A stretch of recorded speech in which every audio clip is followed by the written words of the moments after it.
Humble like sheep, leadership like lion. గొర్రెపిల్ల వంటి తగ్గింపు స్వభావము, సింహం లాంటి నాయకత్వం, అదే విశ్వాసి. దేవుని వెంబడించే విషయంలో, ఆయన మాటకు లోబడే విషయంలో, ఎస్ లార్డ్ అని చెప్పే విషయంలో, ఆయన మాటకు విధేయత చూపించే విషయంలో మనం గొర్రెపిల్ల లాంటి స్వభావాన్ని కలిగి ఉండాలి. మన పనుల్లో, మన ఫీల్డ్స్లో, మన ఏరియా ఆఫ్ స్ట్రెంగ్త్లో ఒక లీడర్గా నిలబడే దగ్గర సింహంలాగానే పని చేయాలి. అదే బైబిల్ చెప్తుంది. యేసుక్రీస్తు వారిలో సింహము కనపడుతుంది, యేసుక్రీస్తు వారిలో గొర్రెపిల్ల కనపడుతుంది. సముద్రం మీద తుఫాను లేచినప్పుడు ఆయన గొర్రెపిల్లలాగా ఉన్నాడా, సింహంలాగా ఉన్నాడా? నిమ్మల మగునుగాక అని ఆజ్ఞాపించాడు, అక్కడ గర్జించాడు, అక్కడ సింహంలాగా ఉన్నాడు.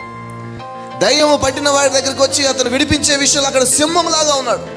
లాజరు సమాధి దగ్గర నిలబడ్డప్పుడు సింహంలాగా ఉన్నాడు. అద్భుతాలు, అసాధారణ కార్యాలు జరిగించేటప్పుడు, సాతాను శక్తులను ఓడించేటప్పుడు సింహంలాగా ఉన్నాడు యేసుక్రీస్తు వారు.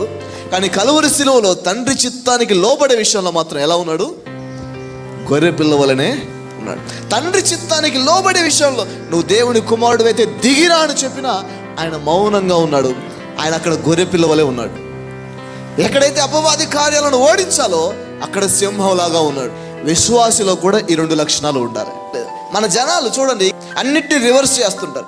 ఎక్కడ సింహంలాగా ఉండాలో అక్కడ సింహంలాగా ఉండరు, ఎక్కడ గొర్రెపిల్లలాగా ఉండాలో అక్కడ గొర్రెపిల్లలాగా ఉండరు. భార్య దగ్గర, పిల్లల దగ్గర, చర్చిలో విశ్వాసుల దగ్గర, పాస్టర్ దగ్గర సింహంలాగా గర్జిస్తూ ఉంటారు.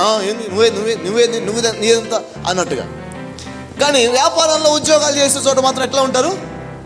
అందరూ కోస్తుంటారు వీళ్ళని, కషాయంలాగా అందరూ కోస్తుంటే వీళ్ళు బలి పశువులు అవుతుంటారు. వ్యాపారం ఏం జరగట్లేదు బ్రదర్, ఉద్యోగంలో అందరు నన్ను వాడుకుంటున్నారు బ్రదర్.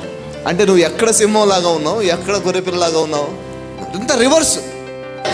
నీతిమంతులు సింహం వలె ధైర్యముగా నుండురు.